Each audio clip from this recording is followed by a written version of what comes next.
അസ്സാം വലൈക്കും dear friends. ഇന്നത്തെ നമ്മുടെ സ്പെഷ്യൽ നിങ്ങൾ ആരും ഇതുവരെയും ട്രൈ ചെയ്ത് നോക്കിയിട്ടില്ലാത്ത ഒരു അടിപൊളി വെറൈറ്റി റെസിപ്പിയാണ്. നമ്മുടെ ഈ വീഡിയോ കണ്ടുകൊണ്ടിരിക്കുന്ന സമയത്ത് നിങ്ങൾക്ക് ഇഷ്ടപ്പെടുകയാണെങ്കിൽ ഒന്ന് ലൈക്ക് ചെയ്തേക്കണേ. അതുപോലെ തന്നെ നമ്മുടെ ഈ ചാനൽ ആദ്യമായിട്ട് കാണുന്നവരും ഇതുവരെയും സബ്സ്ക്രൈബ് ചെയ്യാത്തവരും പ്ലീസ് ഒന്ന് സബ്സ്ക്രൈബ് ചെയ്തേക്കണേ. ഞാനിടുന്ന വീഡിയോസ് ഉടനടി കിട്ടുന്നതിനായി സബ്സ്ക്രൈബ് ബട്ടന്റെ തൊട്ടടുത്ത് കാണുന്ന ബെല്ലൈക്കൺ കൂടി ക്ലിക്ക് ചെയ്തിട്ട് ഓൾ എന്ന ഓപ്ഷൻ എനേബിൾ ചെയ്യാനും മറക്കല്ലേ. ഇതിനായിട്ട് ഒരു കടായിലേക്ക് 250 ml കപ്പിന് 1 കപ്പ് വെള്ളം ഒഴിച്ചു കൊടുക്കുക. ഇതുപോലെ തവ കപ്പില്ലാന്നുണ്ടെങ്കിൽ ഒരു ഗ്ലാസ് വെള്ളം അളന്ന് ഒഴിച്ചു കൊടുക്കുക. ഇനി ഒരു 1/4 ടീസ്പൂൺ ഉപ്പിട്ട് കൊടുക്കുക. ഈ വെള്ളം ഒന്ന് നന്നായിട്ട് അത് തിളച്ച് വരട്ടെ. ഇപ്പൊ വെള്ളം നന്നായിട്ട് തിളച്ചിട്ടുണ്ട്. ഇനി ഇതിലേക്ക് നമ്മൾ ഏത് കപ്പിലാണോ വെള്ളം അളന്നെടുത്തിട്ടുള്ളത് അതേ കപ്പിന്റെ അളവിൽ തന്നെ 1 കപ്പ് അരിപ്പൊടി ഇട്ട് കൊടുക്കുക. ഇടിയപ്പം പത്തിരിക്കൊക്കെ എടുക്കുന്ന വറുത്ത പച്ചരിപ്പൊടി വേണം എടുക്കാനായിട്ട്. നമ്മൾ ഗ്ലാസ്സിലാണ് വെള്ളം അളന്നെടുക്കുകയാണെന്നുണ്ടെങ്കിൽ ആ ഗ്ലാസ്സിൽ തന്നെ 1 കപ്പ് അരിപ്പൊടി എടുക്കുക. ഒന്ന് ഇളക്കി യോജിപ്പിച്ചെടുക്കുക. വെള്ളം തിളച്ചതിന് ശേഷം ഫ്ലെയിം മീഡിയത്തിലാക്കുക. അപ്പോൾ അതെല്ലാം ഒന്ന് യോജിപ്പിച്ചെടുത്തിട്ടുണ്ട്. ഇനി ഫ്ലെയിം ഓഫാക്കി ഇത് ചൂട് മാറാൻ വേണ്ടിയിട്ട് മാറ്റി വെക്കാം. മാവ് കണ്ടില്ലേ, ഈ ഒരു പരുവത്തിനാണ് കിട്ടിയിട്ടുള്ളത്. ഇപ്പൊ ചെറുതായിട്ട് ഇതിന്റെ ചൂടൊന്ന് മാറിയിട്ടുണ്ട്. നല്ലതുപോലെ ഒന്ന് ആ ചൂടോട് കൂടി തന്നെ കുഴച്ചെടുക്കുക.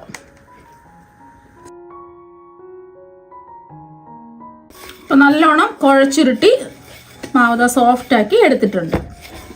മാവ് ഒരുപാട് ലൂസ് ആവാൻ പാടില്ല, നല്ല കട്ടിയായിരിക്കണം, മാത്രമല്ല നല്ല സോഫ്റ്റും ആയിരിക്കണം.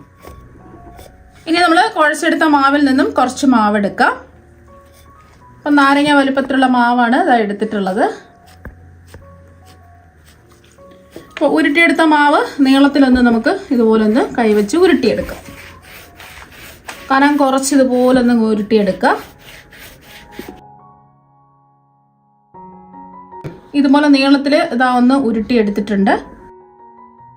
ഇതിൽ നിന്നും കുറച്ച് മാവ് നമുക്കൊന്ന് മുറിച്ചെടുക്കാം.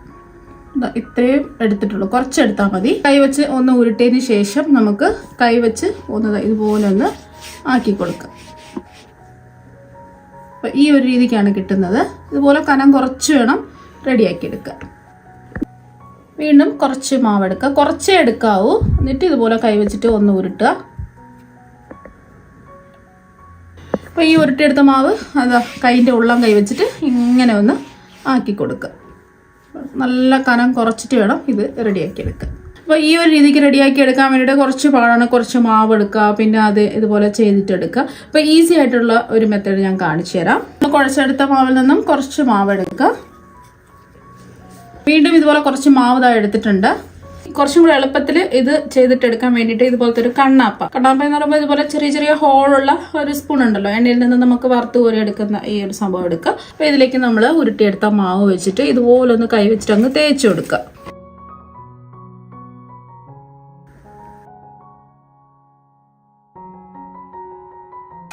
നമ്മളിത് തിരിച്ച് നോക്കുന്ന സമയത്ത് ഈ ഒരു രീതിക്കാണ് കിട്ടുന്നത്. കൈ കൊണ്ട് ഇതുപോലെ ഒന്ന് കുടഞ്ഞിട്ട് കൊടുക്കുക.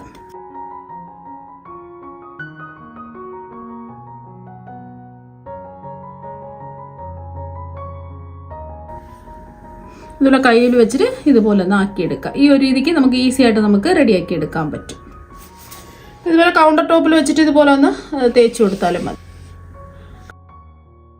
ഇതുപോലെ നല്ല നൈസാക്കി വേണം ഇതുപോലെ റെഡിയാക്കി എടുക്കുക. ഇനി ഇതുപോലത്തെ ഗ്രേറ്റർ ഉണ്ടെന്നുണ്ടെങ്കിൽ ഗ്രേറ്ററിൽ വെച്ചിട്ട് ഇതുപോലെ മാവങ്ങ് തേച്ച് കൊടുക്കുക. മൂർച്ചയുള്ള ഭാഗത്ത് വെച്ചിട്ട് വേണം മാവ് ഇതുപോലെ റെഡിയാക്കി എടുക്കാൻ.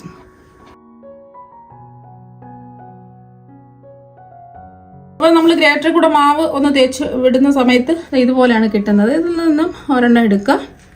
ഇതുപോലെ ഒരു മാവ് എടുക്കുക. നമ്മൾ ഗ്രേറ്ററിൽ കൂടെ ഗ്രേറ്റ് ചെയ്തെടുത്ത മാവാണ്. കയ്യിൽ വെച്ചിട്ട് ഇതുപോലെ ഒന്ന് റെഡിയാക്കി എടുക്കുക.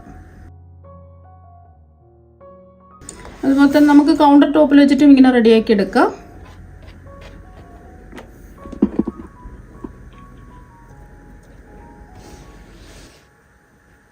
അപ്പം ബാക്കിയെല്ലാം ഇതുപോലെ തന്നെ നമുക്ക് റെഡിയാക്കി എടുക്കാം. ഇപ്പം എല്ലാം ഒന്ന് റെഡിയാക്കി എടുത്തിട്ടുണ്ട്. കണ്ണാപ്പയിലോ ഗ്രേറ്ററിലോ വെച്ചിട്ട് ഇതുപോലെ പെട്ടെന്ന് തന്നെ നമുക്ക് റെഡിയാക്കി എടുക്കാൻ പറ്റും. ഒട്ടിപ്പിടിക്കാതിരിക്കാൻ വേണ്ടിയിട്ട് കുറച്ച് അരിപ്പൊടി ഇട്ട് കൊടുക്കാം.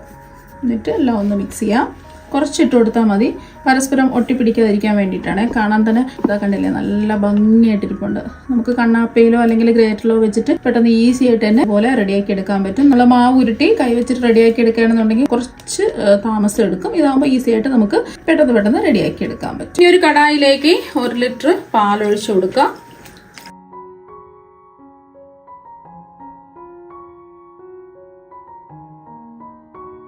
1 കപ്പ് വെള്ളവും കൂടി ഒഴിച്ചു കൊടുക്കാം. ഇനി പാലൊന്ന് നമുക്ക് തിളപ്പിച്ചെടുക്കാം. പാലിന് പകരം നിങ്ങൾക്ക് തേങ്ങാപ്പാൽ വേണമെന്നുണ്ടെങ്കിലും എടുക്കാവുന്നതാണ്. തേങ്ങാപ്പാലൊക്കെ എടുക്കാൻ കുറച്ച് ബുദ്ധിമുട്ടല്ലേ, അപ്പോൾ പാലിൽ ചെയ്തിട്ടെടുക്കുമ്പോൾ ഈസിയാണ്, പെട്ടെന്ന് നമുക്കിത് റെഡിയാക്കി എടുക്കാനും പറ്റും. ഇനി പാല് നല്ലതുപോലെ ഒന്ന് ചൂടാവട്ടെ. ഇപ്പോൾ പാല് നല്ലതുപോലെ ഒന്ന് ചൂടായിട്ടുണ്ട്. ഈ ഒരു സമയം നമുക്കിതിലേക്ക് 3-4 ടേബിൾ സ്പൂൺ പാൽപ്പൊടി ചേർത്ത് കൊടുക്കാം. പാൽപ്പൊടി ചേർത്ത് കൊടുക്കുമ്പോൾ പ്രത്യേക ഒരു ടേസ്റ്റ് ആയിരിക്കും. നല്ലതുപോലെ ചൂടാവുമ്പോൾ പാൽപ്പൊടി ചേർത്ത് കൊടുക്കാം. പാൽപ്പൊടി ഇല്ലെങ്കിലും കുഴപ്പമൊന്നുമില്ല, പാൽപ്പൊടി ചേർത്ത് കൊടുക്കുമ്പോൾ ഒരു പ്രത്യേക ടേസ്റ്റ് ആയിരിക്കും. ഇതിലേക്ക് ഫ്ലേവറിന് വേണ്ടിയിട്ട് ഒരു 4 ഏലക്ക ഇതുപോലെ തല്ലി ചതച്ച് ഇട്ട് കൊടുക്കാം. ഇപ്പോൾ ഏലക്ക ഉണ്ടെന്നുണ്ടെങ്കിൽ തല്ലി ചതച്ചിട്ട് കൊടുക്കുക, അല്ലാന്നുണ്ടെങ്കിൽ ഏലക്കപ്പൊടി ഇട്ട് കൊടുത്താലും മതി. ഇളക്കിക്കൊണ്ടേയിരിക്കാം. നമ്മൾ പാൽപ്പൊടി ചേർത്ത് കൊടുത്തതുകൊണ്ട് അടിക്ക് പിടിക്കും, അതുകൊണ്ട് കൈവിടാതെ ഒന്ന് ഇളക്കി കൊടുക്കാം. പാലിതാ തിളച്ച് വന്നിട്ടുണ്ട്. ഈ ഒരു സമയം ഇതിലേക്ക് ഒരു 1/4 കപ്പ് പഞ്ചസാര ചേർത്ത് കൊടുക്കാം. പഞ്ചസാരയ്ക്ക് പകരം നിങ്ങൾക്ക് മിൽക്ക് മെയ്ഡ് വേണമെന്നുണ്ടെങ്കിലും ചേർത്ത് കൊടുക്കാവുന്നതാണ്. ഇനി ഇതിലേക്ക് നമ്മൾ ഷേപ്പ് ചെയ്ത് വെച്ചിരിക്കുന്ന മാവ് മുഴുവനും ഇട്ട് കൊടുക്കാം. ജസ്റ്റ് മെല്ലെ ഒന്ന് ഇളക്കി കൊടുക്കുക. നല്ലതുപോലെ ഒന്ന് തിളക്കട്ടെ. അപ്പോൾ നന്നായിട്ടൊന്ന് തിളച്ച് വന്നിട്ടുണ്ട്. ഇത് ഓൾറെഡി ഇത് വേവിച്ചെടുത്ത മാവല്ലേ, 5 മിനിറ്റ് ഇതൊന്ന് വേവിച്ചെടുക്കുക. ഫ്ലെയിം മീഡിയം ഫ്ലെയിം വെച്ച് കൊടുക്കുക. ഇതിപ്പോൾ തിളപ്പിച്ചെടുക്കാൻ തുടങ്ങിയിട്ട് ഒരു 5 മിനിറ്റ് ആയിട്ടുണ്ട്. നല്ലോണമൊക്കെ വെന്ത് ഇതാ കുറുകിയൊക്കെ വന്നിട്ടുണ്ട്. ഒന്നും പൊടിഞ്ഞൊന്നും പോയിട്ടില്ല. ഇനി ഇതിലേക്ക് ഇടയ്ക്ക് കടിക്കാൻ കിട്ടുന്നതിന് വേണ്ടിയിട്ട് വേണമെന്നുണ്ടെങ്കിൽ നിങ്ങൾക്ക് കുറച്ച് ബദാം ഇതുപോലെ നീളത്തിൽ കട്ട് ചെയ്ത് ചേർത്ത് കൊടുക്കാം. 4 ബദാമാണ് എടുത്ത് നീളത്തിൽ കട്ട് ചെയ്ത് എടുത്തിട്ടുള്ളത്. അതുപോലെ 4-5 കശുവണ്ടി ഇതുപോലെ നീളത്തിൽ കട്ട് ചെയ്തും കൂടി ചേർത്ത് കൊടുക്കാം. നെയ്യിലിട്ട് റോസ്റ്റ് ചെയ്തിട്ട് വേണമെന്നുണ്ടെങ്കിലും ചേർത്ത് കൊടുക്കാം. ഞാനിപ്പോൾ ഇതിൽ നെയ്യൊന്നും ചേർക്കുന്നില്ല. നെയ്യിൽ വേണമെന്നുണ്ടെങ്കിൽ കുറച്ച് നെയ്യ് ഒഴിച്ചിട്ട് വേണമെന്നുണ്ടെങ്കിൽ കശുവണ്ടിയും ബദാമും വേണമെന്നുണ്ടെങ്കിൽ കിസ്മിസും കൂടെ റോസ്റ്റ് ചെയ്ത് ചേർക്കാവുന്നതാണ്. ഞാനിപ്പോൾ ബദാമും കശുവണ്ടിയും മാത്രമേ ഇട്ട് കൊടുത്തിട്ടുള്ളൂ, റോസ്റ്റ് ചെയ്തിട്ടൊന്നുമില്ല. ഇതും കൂടെ കിടക്കുമ്പോൾ ഇടയ്ക്ക് കഴിക്കാൻ നല്ലൊരു ടേസ്റ്റ് ആയിരിക്കും. ഇതിലേക്ക് നമ്മൾ ചേർത്ത് കൊടുക്കുന്നത് ശർക്കരയാണ്. ശർക്കര ഒരു 1/4 കപ്പ് ശർക്കര ചേർത്ത് കൊടുക്കും. 3 ടേബിൾ സ്പൂൺ ശർക്കര ചേർത്ത് കൊടുക്കാം. ഇത് കല്ലും മണ്ണും അഴുക്കൊന്നും ഇല്ലാത്ത ശർക്കരയാണ്. അഥവാ നിങ്ങളുടെ കയ്യിലിരിക്കുന്നത് കല്ലും മണ്ണൊക്കെ ഉണ്ടെന്നുണ്ടെങ്കിൽ 1 ടേബിൾ സ്പൂൺ വെള്ളത്തിൽ ഒന്ന് ഉരുക്കി എടുത്തിട്ട് ചേർത്ത് കൊടുക്കാം.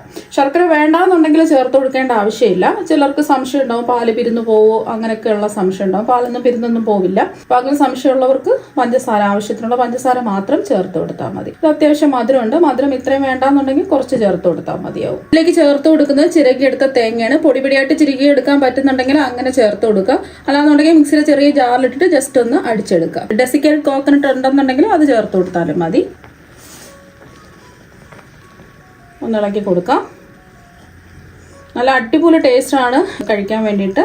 കുട്ടികൾക്കും മുതിർന്നവർക്കും എല്ലാവർക്കും ഒരുപാട് ഇഷ്ടമാകും. ഇനി ഫ്ലെയിം ഓഫ് ആക്കി ഇതിന്റെ ചൂട് ജസ്റ്റ് ഒന്ന് മാറിയതിന് ശേഷം ഒരു ബൗളിലേക്ക് മാറ്റാം.